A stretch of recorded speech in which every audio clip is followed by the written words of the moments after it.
My name is Margaret, and there are places that never leave you, even when they disappear. Streets like that don't live on maps anymore. They live somewhere quieter, deeper, inside the body, inside memory, inside the part of you that learned who you were before the world asked you to become someone else. That was the street I returned to. I hadn't planned the visit for long. The thought had lived in me for years, rising and falling like a tide. Sometimes I would think, one day I'll go back. Other times I told myself there was no point. Childhood places are fragile. They don't always survive reality. But one morning I woke up with the feeling heavy in my chest, the kind of feeling that doesn't ask permission. I put on my coat, tied my shoes slowly, and stepped outside as if my feet already knew where to go. The journey there felt longer than it used to, or maybe I had simply become slower. The streets changed as I walked, buildings growing unfamiliar, signs replacing memories. And with every step, I felt something strange, excitement and dread holding hands. When I finally arrived, I stopped at the corner and stood still. This was it, or at least, this was supposed to be it. I looked around and my heart sank in a quiet, confusing way. The street was there, technically. The road curved where I remembered it curving. The light fell at a familiar angle, but everything else felt wrong. The houses were different. Where there had once been small homes with gardens and low fences, there were now taller buildings with smooth walls and metal gates. The old trees were gone, replaced by thin young ones that didn't know how to cast shade yet. The pavement looked newer, cleaner, like it had been wiped of its past. I felt disoriented, like I had arrived at the wrong place. I took a few steps forward, slowly, carefully, as if the street might recognize me if I moved gently enough. My shoes sounded different on the ground. The echoes didn't match my memory. I whispered under my breath, "This can't be right." But it was. Time had been here before me. I walked further down, my eyes searching desperately for something familiar. A crack in the sidewalk, a fence post, a doorway, anything that would say, "Yes, you belong here." But the street didn't speak back. And suddenly I felt very old. Not because of my body, because of the distance between what I remembered and what I saw. I stopped near where my childhood home should have been. I stared at the building standing there now, modern, painted, confident.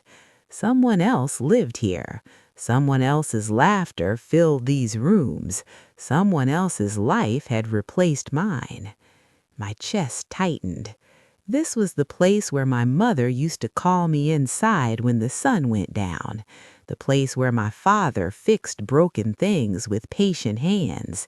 The place where I learned how doors sound when they're closed, how windows feel when they're open, how safety feels when it surrounds you. And now it was just a building. I stood there longer than necessary, my hands resting at my sides, fingers curled slightly like I was holding something invisible. A passerby walked past me without a glance. To them, I was just an elderly woman standing on a street. They couldn't see the child standing beside me. They couldn't hear the echoes of voices that once filled this air. But I could. I closed my eyes, and suddenly the street came back. I heard children laughing. I heard my name being called. I smelled dust and grass and warm afternoons. I felt the thrill of freedom that only children know, the kind that doesn't worry about tomorrow. I opened my eyes again, and the present returned quickly, almost cruelly. I swallowed hard. "It's gone," I whispered. But even as I said it, another truth settled gently inside me. It's not gone, not really, because the street didn't disappear when the houses changed. It moved. It moved into me. I realized then that places don't just exist outside us. They shape us, and once they do, they travel with us quietly for the rest of our lives. Even when the physical space changes, the emotional map stays intact. I walked a little further, slower now, my pace matching the weight of memory. Every few steps I stopped, letting my eyes linger, letting my heart adjust. I wasn't searching anymore. I was remembering. I remembered standing on this street for the first time, holding my mother's hand tightly. I remembered feeling small but safe. I remembered thinking the world was exactly as big as this road. Back then, I didn't know how far life would take me. I didn't know how much would change. I didn't know how much I would lose and how much I would survive. I only knew this street. And now, standing here again, I realized something quietly profound. The street didn't need to recognize me. I recognized myself. The woman I became started right here. And even though the street looked unfamiliar, the feeling inside me was unmistakable. I was home. Not in the way people usually mean, but in the way memory means it. And in the way memory means it, I was home. I stood there longer than I expected, letting that thought settle gently like dust after movement. The street didn't welcome me with signs or recognition. It didn't bend toward my memories. It simply existed as it was now. And maybe that was the lesson waiting for me. I began to walk again, slower this time, not searching for proof anymore. I let my eyes wander without demanding they match my past. A new fence stood where an old hedge once grew. A parked car rested where we used to play games. Even the air felt different, less playful, more busy. I paused beside a narrow section of pavement and looked down. The stones were smoother than I remembered, but one corner dipped slightly. I smiled despite myself. That dip felt familiar. I remembered tripping there once, skinning my knee badly enough to cry. My mother had cleaned it carefully, her face serious, her touch gentle. She told me scars were just stories the body keeps. I touched my knee now through my coat, not because it hurt, but because memory had pointed there. My body remembered before my mind finished the thought. It amazed me how deeply these places carve themselves into us. I continued walking and noticed a small shop near the end of the street. It hadn't existed before. The windows were bright, the door modern. I stood outside it, watching people come and go. They laughed, they hurried, they checked their phones. Their lives were busy and full, and I realized something quietly important. This street had not lost its purpose. It had simply changed its people. Children still grew up here, mothers still called names from windows, hearts still learned how to belong, just not in the way I remembered. That realization softened something inside me. I had arrived expecting loss, but what I found was continuation. The world did not pause when my childhood ended. It kept going, making room for new beginnings. I sat down on a low wall nearby, grateful for the rest. My legs needed it, but so did my heart. From there, I watched the street without pressure. I let it be what it was, not what it used to be. I thought about how often we return to old places hoping they will give us something back, validation, comfort, proof that our memories mattered. But places don't owe us that. What they give us is quieter, perspective. I realized I wasn't here to reclaim anything. I was here to acknowledge where I started, to honor the version of myself who once lived here and then moved on, even when she didn't know she was doing it. A child ran past me, chasing something invisible. I smiled softly. I didn't know her name, but I recognized her energy, that reckless joy, that complete presence. For a second, I felt like waving, like saying something important. But what would I say? Be gentle with time? She wouldn't understand yet. I stood again and walked toward the end of the street, where it opened into something larger. The road widened and traffic grew louder. I stopped at the edge and looked back one last time. The street looked ordinary. That surprised me. In my memory, it had been extraordinary, endless, magical. But memory edits. It magnifies emotion, not scale. What felt huge to a child can feel small to an adult, but that doesn't make it less meaningful. I realized then that I didn't need the street to stay the same to prove my childhood mattered. My life proved that. Every kindness I learned, every habit I formed, every way I loved others traced back to somewhere like this. I took a deep breath and let it out slowly. "Thank you," I whispered, unsure exactly who I was thanking. The street didn't answer, but I didn't need it to. As I turned to leave, I felt lighter, not because I had found what I expected, but because I had stopped asking the past to perform for me. The past had already done its work. On the way home, the city felt different, less rushed, less loud. I noticed details I usually ignored: light on windows, leaves moving, people existing quietly alongside one another.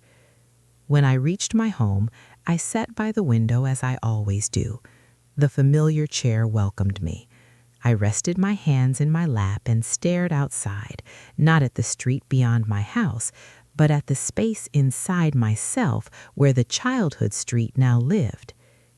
It was intact there, unchanged, safe. I understood then that returning wasn't about recognition, it was about reconciliation, accepting that time moves forward and we move with it, carrying the places that shaped us quietly inside. I didn't need to go back again. I had brought it with me. I had brought it with me. The thought settled gently as I sat by the window, watching the light change outside. Evening approached quietly, the way it does when nothing demands your attention anymore. The world didn't announce itself, it simply continued. I rested my head back and closed my eyes for a moment. Behind my eyelids, the childhood street returned, not as it looked today, but as it lived in me. Narrower, warmer, filled with sound. I saw myself running without fear of falling, laughing without knowing why, believing that days lasted forever. I realized something then that made my chest ache softly. Childhood doesn't vanish. It just becomes invisible to everyone except you. We carry it in the way we pause before crossing a street, in the way we listen for footsteps even when no one is coming, in the way certain places still make our hearts feel tight or safe without explanation. I opened my eyes again and watched a bird land briefly on the fence across the way. It stayed only a second, then flew off. I smiled because it reminded me of how memory works. It visits, it rests, then it leaves again, trusting you to remember. I thought about the people who live on that street now. They don't know me. They don't know the child I was. And that is all right. My story doesn't need witnesses to be real. For years, I believed returning would give me something back, that I would feel whole again if the street looked the same, that familiarity would heal the ache of time passing. But standing there taught me something gentler. Wholeness doesn't come from places staying still. It comes from us accepting that we didn't. I grew up there. I learned there. I became myself there. And then I left, carrying everything I needed forward. The street did its job. So did I. That realization felt like forgiveness, not for the street, but for myself, for aging, for changing, for becoming someone new without asking permission from the past. I reached for my cup of tea and took a slow sip. The warmth spread through me, grounding me in the present moment. Outside, the sky darkened softly, and the lights in nearby homes flickered on one by one. Somewhere a child was being called inside for dinner. Somewhere a mother waited by a window. Somewhere a street was becoming someone's beginning. I felt a quiet peace settle in my chest. Not happiness exactly, not sadness either. Something steadier, something that didn't demand anything from me. Acceptance. I understood then that memory is not meant to trap us. It's meant to remind us how far we've come. The places that shaped us don't ask us to return. They ask us to remember kindly. And I did. If you are listening to my story right now, I want you to know this. It's okay if the places you loved no longer look the same. It doesn't mean your memories were wrong. It means life kept moving, and so did you. You don't lose your past when the world changes. You carry it forward. That night before I went to bed, I stood by the window one last time. The reflection in the glass showed an elderly woman with silver hair and gentle lines on her face. I looked at her closely. She had lived. She had loved. She had survived change. And somewhere inside her, a barefoot child still ran down a quiet street, laughing without knowing why. I touched the glass lightly and whispered, "You're still here." Then I turned off the light and let the night hold me. Because even though the street no longer recognized me, my heart always would.